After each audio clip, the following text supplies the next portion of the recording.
Good afternoon, gentlemen. Question for you, right off the rip. How far can you push yourself? You can do it all the way to the moon. You can push yourself all the way to the moon? Or the stars. Shoot for the stars, and if you don't get there, you'll land on the moon. Isn't it aim for the moon, and if you fail, you're still among the stars? I think it's... I don't know. Maybe. James, how far can you push yourself? Are we talking like physically push Yep. or like, I'm going to run this far and physically push? Yeah. On wheels or No, how far can you push your body? How far can you go, I'm going to keep running until my body can't do it anymore? How far could you go? Well, a marathon distance at least. Oh, push. I was being super literal. I totally discarded the whole question and just was silly. But in my head, I was thinking you meant like push. But like, no. Like, what are the limits of the human body? What are the limits of your body? Of my body? That's a good question. I know not my body at all, but friend of the pod, Felix, showed me a good video yesterday of a guy in Philadelphia crawling all the way to City Hall. He told me about that. Had like 2,000 views, this guy, and he's wearing all white. He gets filthy. And the firemen are like, what are you doing? He's like, I'm crawling to City Hall. It's like, are you okay? It's like, no, I'm crawling to City Hall. Like, get Trump on the phone. I'm going to be the first person to ever do it. Where'd you start?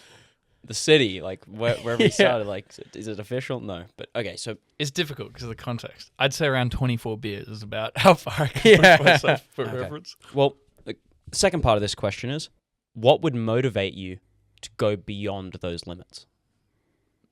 Fear of death. Someone offering me another beer. Like, gun to my head, I could probably go a bit further. But even with a gun to your head, there's a point. You could say, all of us, if someone came in, gun to our head, run a marathon... Well, you were saying how far I could push. I'd push myself as far as I could, but then James is right. It's like if someone then put a gun to my head and go a little bit further, I'd be like, I will crawl onwards towards City Hall. So what we've learnt from just this is your limits are negotiable. Yeah, I'd say so. And today... I think you got to trick the mind. Yeah. Today, we'll be talking about a family whose limits were always negotiable.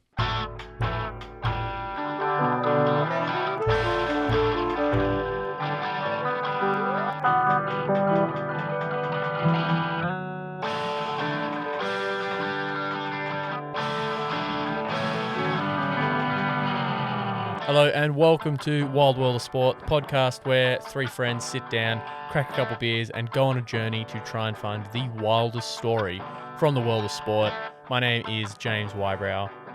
I'm James's brother Ben, no relation. I am Colin Sheaves. Video viewers, I'm stroking this beautiful beer cozy. Anyway. What a video. Yes, we have video. We've had it all season. So if you're going, what? You must be a first-time listener. And if so, welcome. Why'd you pick this one? But welcome. Go to the start. Go to the start. YouTube, start again. And on Spotify. And on Apple Music. Yeah. Anywhere you get podcasts. Deezer. Are we on Deezer? I think so, yeah. I think Go every on week Deezer. we establish which ones we're already on. Yeah. I forget, though. But while you're there, not all of them have 5 stars. So go to every single one that can do 5 stars, give it 5, write a nice little good review, and then reward yourself by having a trip to all my friends in Cook, get some beers, get some pizza, get some wings, get some good vibes, have some good times. Like we're about to hear with Ben's story, hopefully. Yeah, we're gonna have a great time, I think. I hope. A great? We're going to push the limits of how much we can enjoy a story. I like that. You know what? My fun is negotiable. I'm ready to be pushed further. Yeah. Okay, so we'll dive straight into it. Dick and Judy Hoyt had their first son in the summer of 1962. Dick Hoyt. Back in the summer of 60. That's what I was thinking. Dick Hoyt, sorry. And by Dick's own recollection, he knew that his son would be an athlete. To quote, "The first time I saw him, I knew he was going to be an athlete. He's doing push-ups already, and he's only 2 days old." What? Like Project Mbappe. Yeah. Like, all right, my kid, he's going to be an athlete. He's doing push-ups at 2 days old. This is happening. He's in it. So Dick didn't know that his son, Rick, was actually having spasms. Oh no. When he was born, he had the umbilical cord wrapped around his neck, which resulted in Rick being oxygen-starved and gave him severe brain damage. He would then have to live the rest of his life with cerebral palsy. Cerebral palsy is a non-genetic brain disorder where your brain, cerebral, can't control palsy your motor skills. So practically, Rick was a quadriplegic. Damn. That's a big shift from Yeah. like, you're going to be an athlete. Oh, Maybe not. you'll be a para athlete. Yeah, you could be a para-athlete. There's a league of people with cerebral palsy, of things. So Rick's doctors said that he would have a minimal quality of life, and it would be better for Dick and Judy, and for Rick himself, to institutionalize him as a baby. They told Dick and Judy to forget him. It's for the best, because he's going to be nothing but a vegetable. That's Wow. brutal. What year did you say this was this again? is 1962. Damn. It seems like it was way longer ago shit like that was happening, but Yeah, I don't know. guess here we are. I can think of some horrific things that happened in the 60s. Yeah, but like, you hear that sort of stuff. Oh, that must have been so long ago. And then you're like, well, it was the 60s. Like, what? When we were putting man on the a moon? 6 total years ago. side note, but it's like, and I don't know the exact quotes, but in like the Vietnam War, they intentionally sent people with mental disabilities to Vietnam to try and get them killed. Forrest Gump. Yeah, like Forrest Gump, to try and get them killed to take them out of society. That was their idea. Wow. The Americans were doing that on purpose. Well, there's a lot of things Wow. even today that's, somewhat messed up about people with disabilities or different able-bodied. There are countries that celebrate getting rid of Down syndrome just because they do mandatory testing in the womb. And if your kid's going to have Down syndrome, forced abortion, you don't get a say as a parent, even if you want to raise the child. Wow. So, Crazy stuff happens everywhere. not every country's as enlightened now than 60 years ago, but yeah, it is pretty dark that the doctor said, just give up on your kid, never see him again, lock him up in a cage, really. This story hasn't started great. Well, Dick and There's Judy a light at the end of the tunnel. Yeah, though. it better be. decided that they would not take their doctor's advice, and they took Rick home and promised to give him the same life as any other child would get. Good on them. This wasn't an easy task. With extremely limited motor skills and Rick being non-verbal, Rick struggled and the family struggled with day-to-day tasks and day-to-day life. Rick's mother, Judy, dedicated herself to helping Rick to learn. She spent hours a day teaching him the alphabet and labeling objects in their house to get him to understand the world around him. Sounds a bit like Wilma Rudolph's family. Yeah. Yeah. So Yeah, we're on you're- a good start here. You're just wild maxing now. He's like, oh, Wilma Rudolph. Okay, so you have a debilitating childhood illness, disease, complication, and then you turn into a really good athlete, and that's what won. So I'll do that to win season 2. Oh, well, that's not what I was thinking at all. And let's But- pretend I didn't pick a horse story just to try and drive up the horse side. Well, to quote the family, we could Don't look pick a into curling Rick's story for eyes. season 3. Or a fart story. Yeah. apparently. We could look into Rick's eyes, and we knew he was paying attention, and he understood everything that we were talking about. So over time, with dedication and hard work, Rick got an understanding of the world around him and was able to communicate with nods and shakes, laughing and crying when he was asked questions. Really rudimentary. Do you want water? No. Can't say it, but he shakes his head. So anytime as a child you need something, you have to go through a laundry list of things to be able to communicate. That's a better system than like that. Okay, blink twice for yes, once for no. It's like, oh, they don't, you just too many blinks. Oh my God, he's Well- blinking so much. He must really want it. To give a view from the professionals, I'm such a professional in my work. Oh, yes. I work in a school for reference. Anyway, but we do like all behavior is communication. So like a kid will behave a certain way and our job is to try and work out what they're trying to communicate and help them communicate better if needed. But that's pretty much our job. But it's not, I imagine, it's not an easy task. It is certainly Because not an easy every task. child might do the same action, but it has a different meaning for each child, and it can be really 100%. complicated. And you have to build those relationships Mm. with these kids to then understand and care for them the best way possible. So Dick and Judy had 2 other sons, and they treated Rick as not a disabled sibling, but just as a sibling. He was included. Like I do with you. James, it's not really nice to compare me to, disabled people to me. It's not very nice at all. So they were always including Rick in everything. When they were playing baseball or hockey, Rick would be the umpire or the goalie. That really takes it. Like the umpire makes a bad call. Oh, what are you? Ref, what are you doing? I think the worst one would be the goalie because you're just getting hit with the Yeah, puck. yeah. You can't even move and defend yourself. Speaking of, there's a hilarious video I watched recently with like a kid with cerebral palsy, and his like dad's taking him out, and there's like we're still working on catching like the grubbers, but he like hits one to him, and it like bounces up and smacks him straight in the face, and the kid's like, what the hell? And then he just like goes into this little wheelie thing after the ball, but it's like he took it really well. It was like a really wholesome video. But good on him. it was funny because his dad was teaching him to kick. It's like, boom, what the hell? So the Hoyt family went on many camping holidays to campgrounds, and at those campgrounds they had swimming pools. So Rick's brothers would throw him into the pool and watch him sink with a huge smile on his face. Okay. And they would fish him up from the bottom and he'd be laughing. Other people at the pool were freaked out and scared what was going on. I would be unsure if that laughter is like fearing for his own life. I know they're Coping, probably thinking it probably was all right, but I don't know, man.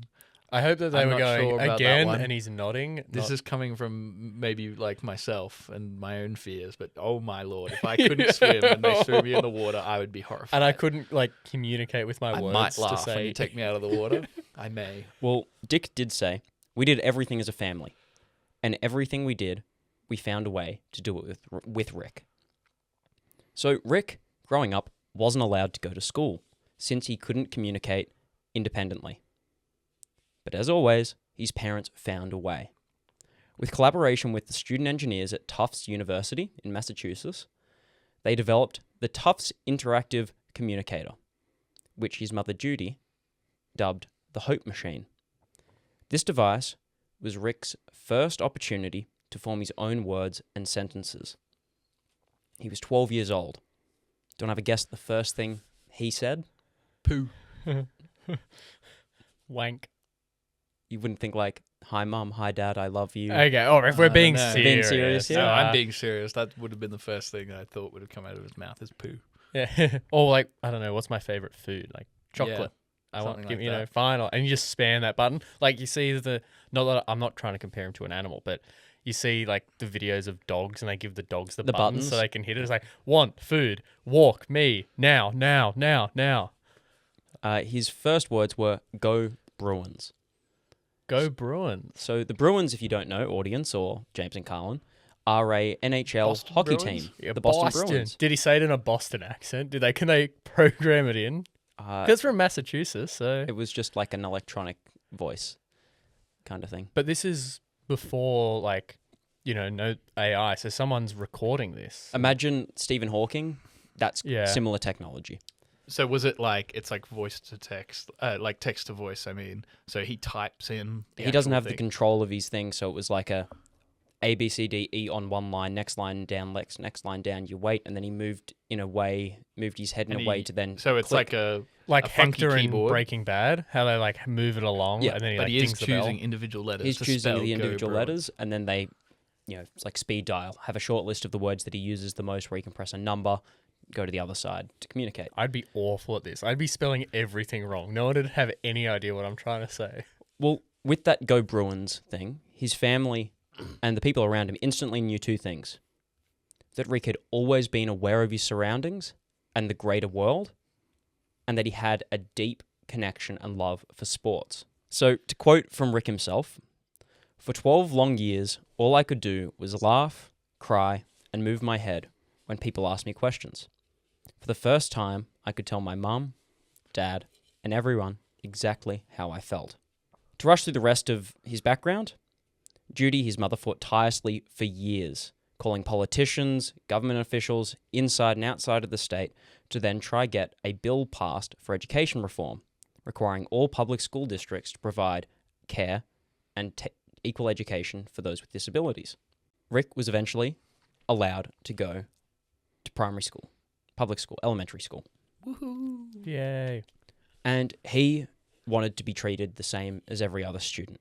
He wanted the same homework requirements, the same learning requirements, and didn't want to miss on anything. Didn't want a free pass or any special treatment for it.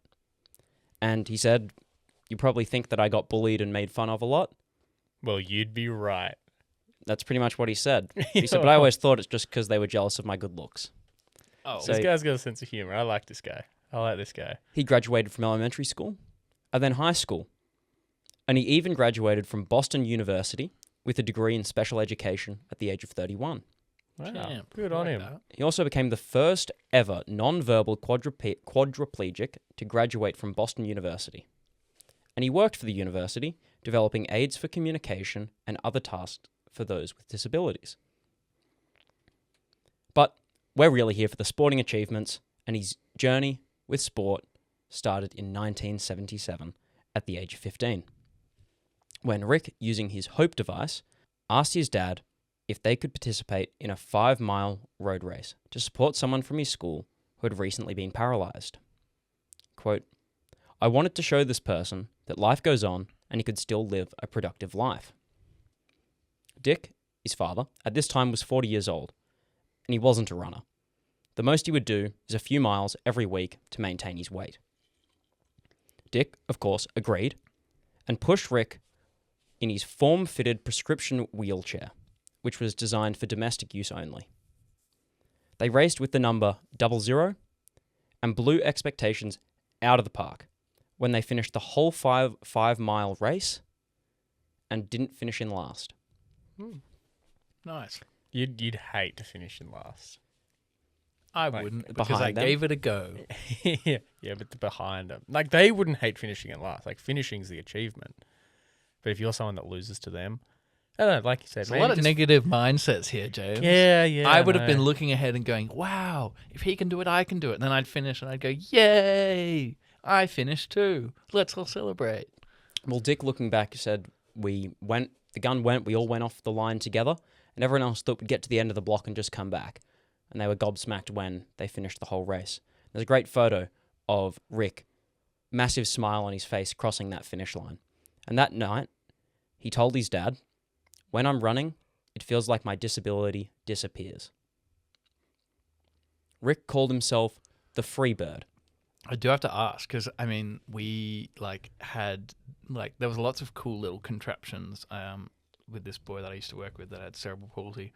One of which was like this 3-wheeled, because normally they have a walker, and sometimes like this boy could eventually was able to walk by himself, but that took lots of physiotherapy. It was quite impressive.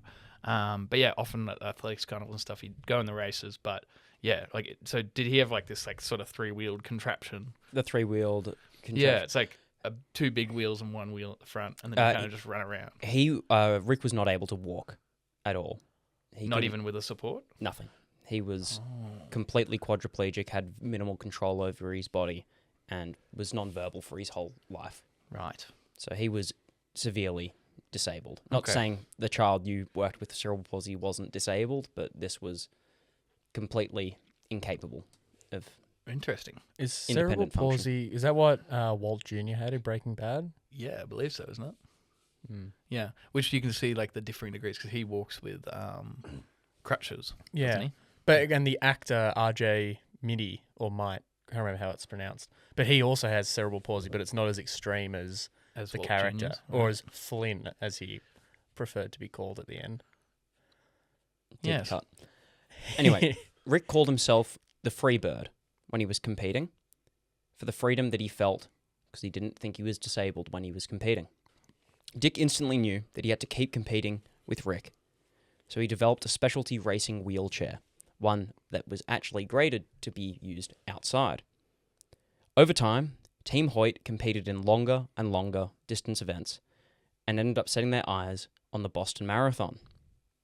We'd been there. Yeah. Actually, we haven't been there physically. We've been there in the stories. That's We what I have mean. been in our stories, and we're going to stay true to form because the Boston Marathon officials initially denied their entry. Is it the same guy that's running Oh, after him, trying to throw him off the course? Those guys are buzzkills. Yeah.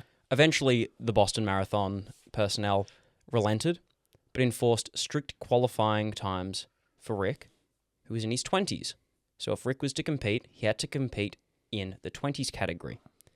And that was more difficult because Dick was in his late 40s. And he had to make the time of the 20s qualifying requirements while pushing his son. But they made the qualification and they competed and became the first paralyzed competitor of the Boston Marathon. Do you have what the qualifying time I was? don't have the time for it, but it's just like if you do the Canberra Marathon, it's a 6-hour time limit cut off. After that, you don't even get to finish. Yeah. You're all kind of done. But since they go in different categories, the senior category, they get more time. They start earlier in the day. The elite level, it's 3.5 hours cut-offs kind of thing. But Rick and Dick competed in 32 Boston Marathons. 32 years. Yep. From 20. From when he was 40, Dick. Yep. So he was doing it when he was 72 at the very least. He was doing it well into his 70s. Wow. And they had a PB that was just outside 30 minutes of the world record What? For overall, for overall time. So 2.5 hours. Yeah, around 2.5 hours to 2 hours and 40 minutes. This is giving me like a side thought, but it's like more like you watch the Paralympics and you see like the blind sprinters and stuff, and it's like respect to those guides. Yeah. Because it's like they like first of all like you've got to like train with this person like constantly, and they've got to have enough trust in you that like you can somehow control the pace, get them like going the right way and everything. And it's like it's kind of incredible to watch when like you see the guys like running literally side by side with like someone who like cannot see. Kind of crazy. And the faith that those athletes put in their spotters and guides. Incredible. As well. Or to go something not quite as like amazing and like awe-inspiring, but when you see like a cameraman running as like there's a break and they're running like as quick carrying all that equipment, you're like, oh, how's that guy doing that? That's like the fastest guy on the planet. Yeah.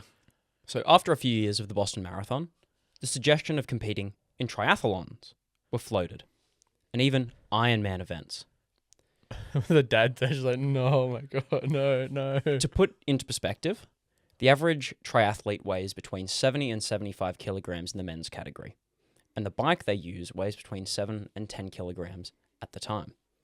Team Hoyt, with Dick, Rick, and their specialty designed gear, weighed closer to 160 kilograms in total. Damn. So that's 160 kilograms on the bike for Dick to ride. I've got an idea. Heavyweight boxing. They go together. They meet the weight class. Mark and Henry style. Yeah. Yeah. In the swim, Rick was placed in a lifeboat that Dick had to drag. Whoa. So he'd be fine. Like you just tie him to you, and because he likes getting just dropped in the water and just like picked up again, so you could just swim him along with you. No, I think that probably won't be the safest thing to do in open water. Yeah. Or the easiest either. Yeah, no, it's like a stone, at least on a Time there's to a your flotation device. And then just swim with, and he's on your back, like Chewbacca. And Just don't do C3PO. backstroke. Yeah, I was gonna say time for the backstroke category. Oh, I'm tired. I'll flip it. So, do you boys know what the distance components of a Ironman triathlon are? It's a marathon. Yep. For the running. The bike's 180 kilometers. Yep. And then the swim is 3.2, 3.4, 3.8. Yes. Wow, That's spot on. insane. I didn't know Ironman was so tough. Like I knew it was tough. I didn't know it was that tough. Yeah. So, an Ironman, the amount of calories that you burn during the event is between 8 and 12,000 typically. How many wheat bix is that? Well, it's 4 times the daily intake of food for the average man. So you'd be having like 20 wheat bix. You probably have that more 20 is than not the average amount for a man. Oh. How many do you do? But it's considered one of the most grueling physical events you can do, the Ironman. Speaking of Weet-Bix, have they tried to eat a dry Weet-Bix on its own? That's one of the most grueling. Like, They make me do it in like year 7. Oh, So yeah. we're going to fast forward to January 1988, where Dick contacted the Ironman World Championships held in Hawaii, asking for permission to compete. In the previous year, Dick and Rick had competed in 1 Ironman, 1 half Ironman, 3 Olympic distance triathlons, 5 marathons, 3 half marathons, and 15 short road races of 20 kilometers or less. So an Olympic triathlon is a 1.5 kilometer swim, a 40k ride, and a 10k run. I would have got that if you threw it to me. You would? Well, I would have got at least the 10k run part. So that's a very impressive amount of events you've done. Even if we just take 5 marathons in a year, every 2 months roughly you're doing a marathon, that's a big commitment. Yeah, for just like, a fit, peak performance person. That's like, wow, okay, you're a like pretty good athlete. to then be Dick's age, and then to be out all of Rick and Rick's gear and everything. Like, wow. Yeah. So their application was rejected, and they cited concerns that the swim portion was too dangerous, and they couldn't guarantee the safety of Rick.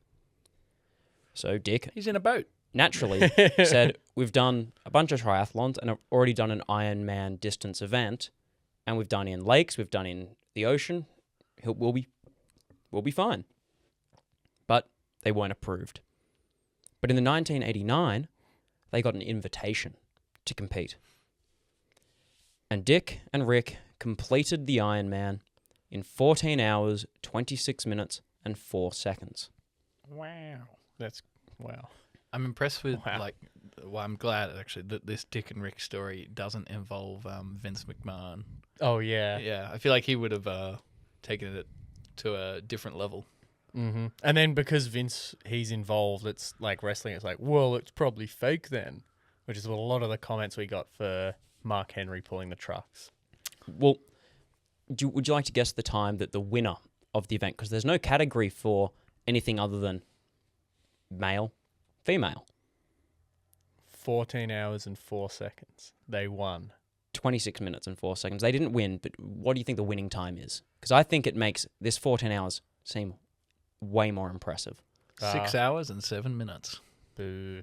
I don't. It's like 12 hours is like under 12. I think is that considered really good in an Ironman? I'm going to say For that's the same as saying in a marathon sub 3 hours. Yeah. 11 it's- hours, 37 minutes. Okay. Is this the world championship? This is the World Championships. Oh, it'll be under 10 maybe.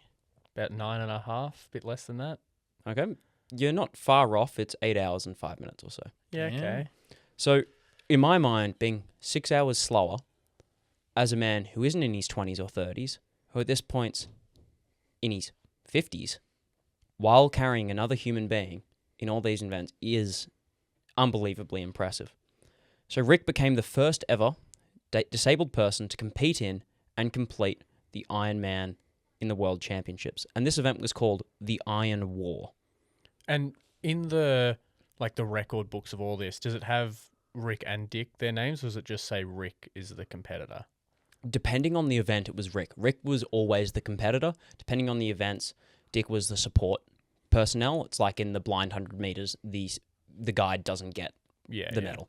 But Did they get 2 medals a lot of the time? Or they did get 2 medals in the major events. So good. Oh, Capital Football wasn't running it then. Can't get any We still haven't medals. got our from them. medals from this year. I mean, last year. as a result of this, Ironman added a physically challenged discipline for the event. So a different category for people who have disabilities or are differently abled. 23 to 24 years after this event, Rick became the 26th inductee into the Ironman Hall of Fame, with Dick being 27th. I was going to say, like, Dick better be getting in as well. A quote here from Rick: "I was inducted as the 26th, and Dad just behind me is the 27th, because, as you know, I crossed the always line finished first. just ahead." Yeah. I was literally joking, and that's what he said. It's Yeah. pretty funny. I'm glad this guy does have a He's good got a sense good of sense humor. of humor. It's good. It's good. Yeah. This guy's pretty cool. It's only fair. I finished first. To continue, being a part of such an iconic accomplishment with my father, I was able to show the world that my body doesn't define my spirit. Team Hoyt competed in over 1,100 athletic events in their 35-year career, including 32 Boston Marathons, 39 other marathons, 252 triathlons, 22 duathlons, 6 Ironman distance events, and they also ran across the continental United States What? through 18 states in 47 days, covering 6,011 kilometers. That's 127 kilometers a day. Wow. Jeez. That Ned Brockman who? Hard Geezer who? Why aren't these guys more known? And that's not to mention their 700 plus shorter form races. In 2005, they founded the Hoyt Foundation to help others with disabilities take part in athletic events and to promote and foster inclusion of disabled people in everyday life. Their motto was, "Yes, you can." But I think the most important thing from the Hoyt Foundation wasn't necessarily have someone in your life who's disabled push them, support them in a race. It's just get them involved in everyday life. That's what disabled people want to be a part of regular life. They don't want to be hidden away and kept away from doing things. And they were a big part of that. And they opened many clubs and had different foundations across the country, and even one in Canada and one in Japan Wow. for people with disabilities. So I've got What do the clubs do? Like, so they like support people with disabilities provide to get provide into sport? the runners, provide the chairs, provide the equipment and the facilities, help with registration into local events, to then get people to feel comfortable going out there. Because it's a big ask when you have someone that you're responsible for their whole well-being, to then go, I'm going to put them in a specially designed race wheelchair and run an event. I don't know if I could do that, let alone my child, my brother, sister, friend would be capable of doing it as well. So they provide all that support. Because it wouldn't be cheap. Because I know like power chair soccer, those chairs are $20,000 plus, and you can't just get one for that, because then you're not playing against anyone. This, at least, if you got like, they only have to have one. Although they'd have a bunch of specialty ones for like Different terrain and things they'd have, but it was typically on just the road, and he had a few training chairs and then a race chair, all set up as a specialty bike that they disassemble and bring to events. So even just getting them to where you're competing is a big challenge. So I've got some audio from Rick himself talking about his athletic career, and I'll just play that now. To me, finishing is so important. It is a representation of my life. Mom and Dad could have quit when I was born, but they didn't. They could have given up trying to help me learn to communicate or trying to get me into public school. They chose to continue, and because of that, I have had one heck of a ride. So many people race now because of me and my dad. I love to inspire everyone to be able to run, or have someone push them if they are unable to run themselves. I have said this so many times. Dad is my hands and my feet. He is the wind beneath my wings. There is many things I'd like to do for my dad. I wish I could sit him down in a wheelchair and I would push him, but obviously, because of my ability, I cannot. I have quite a list of things I would do with Dad. Pull, pedal, and push him in a triathlon. I would carry him on my shoulders up a mountain. I would do anything for my dad. Wow, that's Wholesome. beautiful. That's so nice. Very What a sweet. legend. What a like great family. Yeah, it's powerful stuff. And like a very, I don't know if this is condescending to it, but a very well-spoken person as well. I don't know enough about the disability and the learning and how it all works with him, but I don't know, like, just really well said. Well, yeah, sounds like a real nice guy. He's like very switched on. He knows what his dad's done for him. He's very appreciative. It's very nice. So Great sense of humor. Dick kept competing with Rick until the age of 75, despite surviving a heart attack, needing Oh. stents in his arteries, and many doctor warnings. Because when it came down to it, he was a father who knew that when his son got to run, swim, or ride, he felt like his disability disappeared.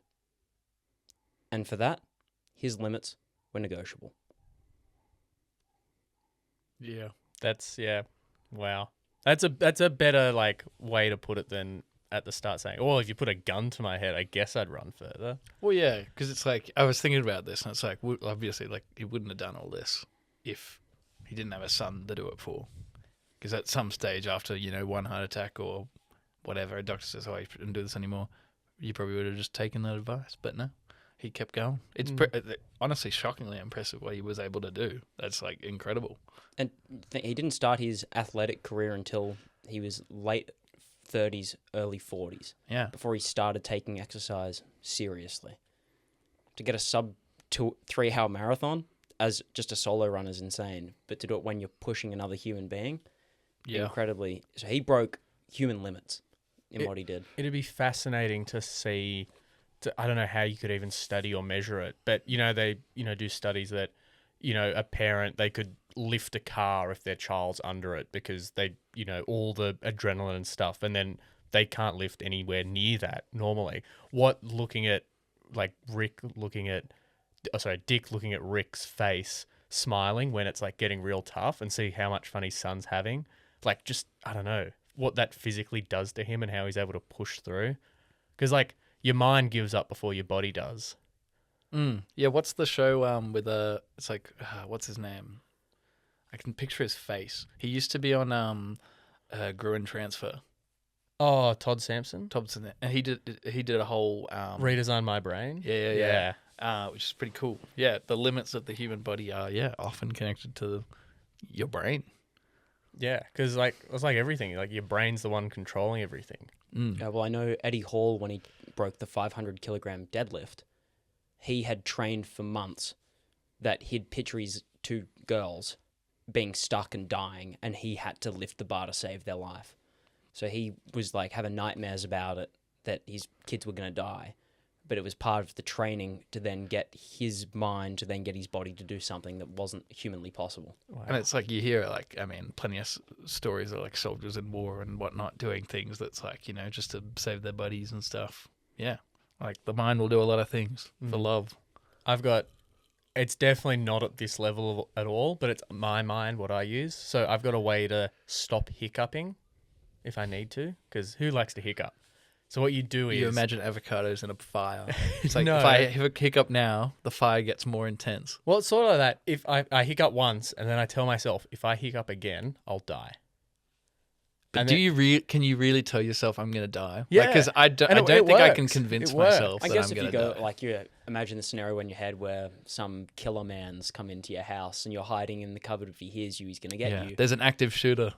Yeah, Like, 'cause don't it- hiccup. I think part of it's like, because, hiccups like, you're breathing and the, all the air and Your stuff. diaphragm. Yeah, and so because I'm thinking it and I'm thinking it really hard, like I start breathing a little bit different, and so it can balance itself a little bit. Maybe that's just me. Maybe I'm a bit weird like that. Something I tried. Give it a go next time. Let us know, listener, if you think it'll work, if you can do it. And we'll have a quick break, and then we'll let you know where this story ranks on our scientific wild and mild ranking board.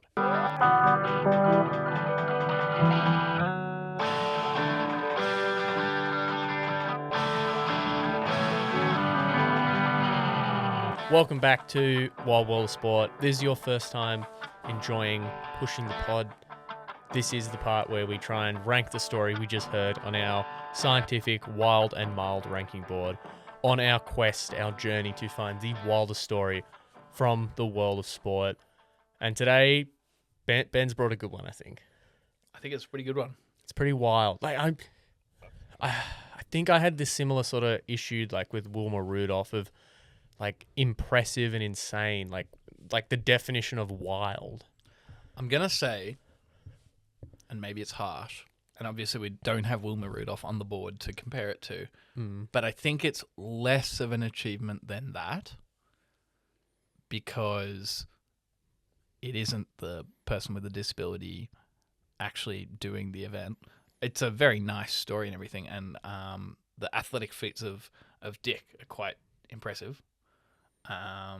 But like obviously it definitely deserves to be quite high up, but it's like I just feel like in itself, if it's not the disabled person who's running like the whole thing and this and that, it's just not quite as impressive as Wilma Rudolph.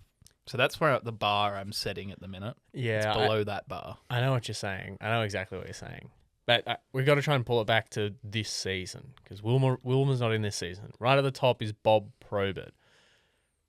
Ben, what are you thinking? Because I can be swayed a lot here. My initial thoughts are, for the argument, and Colin's not making the argument that Rick didn't do anything in this story, but imagine being on the open ocean in a life raft, you're facing the sky and you've got very limited movement, water splashing in on top of you, you can't see a whole lot, and all you can hear is your dad calling out to you. That takes some endurance. You're probably freezing cold, probably tired. You're then sitting in the chair. You feel every bump in the road. I think I found it's a an spot. endurance event, but on the other side of it is parents out there. What would you do for your kid? if you knew it was the best they've ever felt in their life and you could replicate it, would it be wild for you to do that for them as much as you could? I think it's an amazing thing what Dick did for Rick. But I think most parents, if given the opportunity to do something that would then make their child's life the best it could possibly be, most parents would do that straight away. But I don't disagree. But how many parents could do it again and again and again and then up it? Like, they didn't just do, oh, we did the 5K. Oh, that's nice. Well, once a year we'll make a thing of it. We'll run the 5K. It's like, no, they did 30 marathons and Ironmans and everything. Like 60 marathons. The Boston Marathon 30 I've got another times. bar to set. I reckon it's more than Mark Henry. Because Mark and Henry. And this is actually two together. people. This is actually two people. Had, like impressive feats of, ability and skill and everything. He was in his prime, more to say. He was built for it. He was certainly built for a lot of those He had to do a lot of achievements. training. It was a and lot of work, it was a lot of dedication. effort and everything. So did Dick. I genuinely, I think, I'm not sure where it sits yet, but I think it at least belongs above that because the sheer will to at 32, did you say? 32 Boston Marathons? 32 Boston Marathons. 32 Boston Marathons while pushing someone. Yeah, just full stop, 32 Boston Marathons. That's Insane. And starting, if you started at 15 and you did 32, even finishing at 47 is still wow, you're still doing it at 47. How old was he when he started? He was in almost 50. Yeah, so Rick was early 20s, so he was at least 46 at his first Boston Marathon. Yeah. He did 32 of them. Yeah, you think that'd be where you're like just running one at that age without doing it previously is pretty impressive. And it's and like, wild. oh, yep, we can go for a run again, son. Oh, don't know if my bones will keep up. No, he's done 32 more Boston Marathons after that. It's above Mark Henry. Yeah, I think Who's you going to carry the boats? you glazed Who's gonna over carry it. my Who's son? going to push the chair? But you said he had a heart attack as well. Yeah. And all this others, I was like, oh, yeah, heart Yeah, had a he heart had attack. artificial things put in his arteries to keep them from closing. And he just went, well, I'm pushing my son. I'm doing it. I think it's more than Bob Probert. And maybe I'm putting them right next to each other, and maybe it's just like breaking it down into the little bit.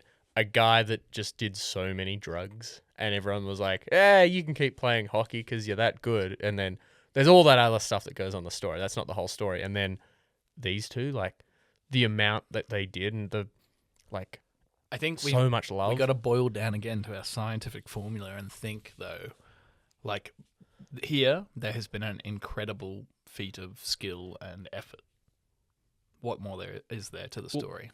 I would argue that there's not initially that much skill. It's just effort and hard work. And Dick does, had said before he passed away, and when interviewed and talked about this, he said, it was never about me, it was all about Rick. He never went, I'm great, I'm doing this, I'm doing it for my son, and that's it.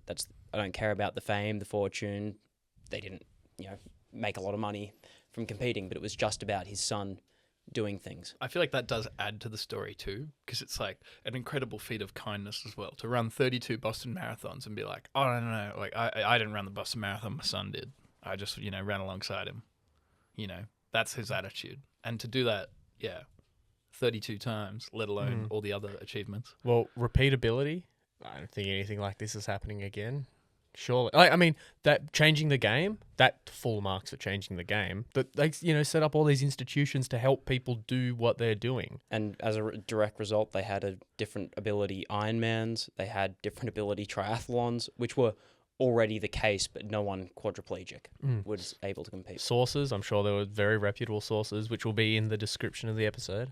Some of the first-hand sources. Yeah. Some of them themselves. We've got a bunch of other categories and stuff. I think what we've learned is that we need to try better this season, all right? Try better.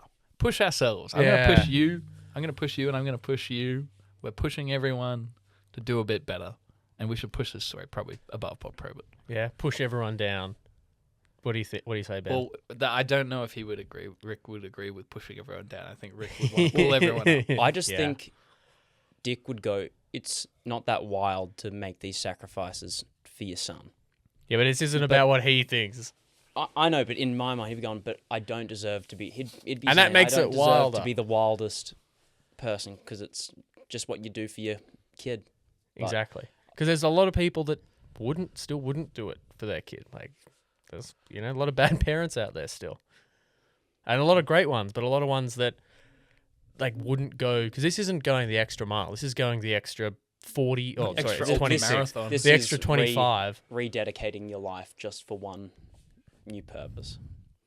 Yeah, and the fact that you were saying they didn't become rich on this, like, you still would have had to work. And you can't just rock up and be like, yeah, we're going to do it. Like, the training that would be involved in this. Oh, well, even they ran across America in 47 days. Yeah, wild. Like, we've got the Catman going around Australia, and he's taken way longer than that. Yeah, and he's pushing something as well. Yeah. Yeah. No, this is definitely top. Okay, I'll put This is it above top. Bob Probert. Oh. Oh, he's dropped it. He's dropped it. Video people get in the Disrespect. comments. Give Ben some stick for that. There you have it. It's gone on the board. Dick and Rick. We'll come up with a nice funny name for the actual episode when we put it out. And listener, if this is a little boost you need to then go out and do a run, a ride, a walk, a swim, just know there are people that can't without someone else's help. So if you can, take that opportunity with two hands and give it a crack. It's like, what is your why? Why are you doing this? Like, Dick had a great why. Like, I don't think it gets much more, like, hits closer to home than that. I do it for the chicken wings at Tamf. That's a great reason to do it. Great reason to do it. Well, there it goes. Let us know if we got it right, if we got it wrong. And if you've got a story you want to hear, you can let us know. I had my Uber driver the other day gave me a story idea. Yeah. And while the story he gave me was really wild, it actually led me into a story that I think is even better. Hopefully it's not like the darts recommendation. You should be on darts and then... Hey, that was pretty wild. It was pretty wild. Wasn't quite this. Wasn't as tear-jerking. Well, maybe if you smelt it, it would be. Oh. Taste. But yeah, thanks for joining us, listener, viewer, wherever you are. 5 stars, positive review. Tell a couple of your friends, couple of your acquaintances, and then one random person on the street. Yeah, like we've been over this, but it's like the copy pasta email things. Yeah. Like email chains. Like, Or have it at like a low volume in your pocket, and then when someone goes, what's, I go, oh, sorry, I was just listening to this great podcast, and maybe they catch a sentence or two and get hooked. it's a good way to do it. Or maybe when you're pushing your son through an ultra marathon, you got a little bit of time to kill. Put your earbuds in. Give us a listen. You probably could get through a few episodes in an ultra marathon. Oh, for sure. 1 12 hours? season almost, maybe. Yeah. Depends. Put 2 times speed. Really, really busted it out. Next time you're doing an Ironman event, just Yeah. Yeah. Tag us in your Ironman photos and your marathon photos and all that sort of stuff. I've been James Wybrow. James's brother Ben, no relation. Go Bruins. Nice. I like it. Did he have any more connection to the Bruins? Like, Oh, they live near Boston. but like, And do the Bruins be like, oh yeah, come to some games and stuff, or is it's before all that? before all that. Damn, what could have been? All right, you hear us in the next one. Bye. And see us. Bye.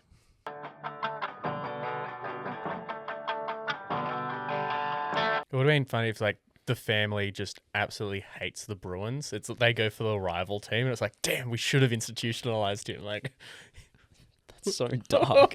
So I feel like I've been pretty insensitive this episode. It's gonna be Yeah. a lot of A me little snipping bit, out. to be honest. Yeah. A little bit. All right. You're gonna have nothing left. I'm trying to be- Positive mindset. Uh, What do you mean? Wait, Like finish dude, last? Like what? why would you be so offended?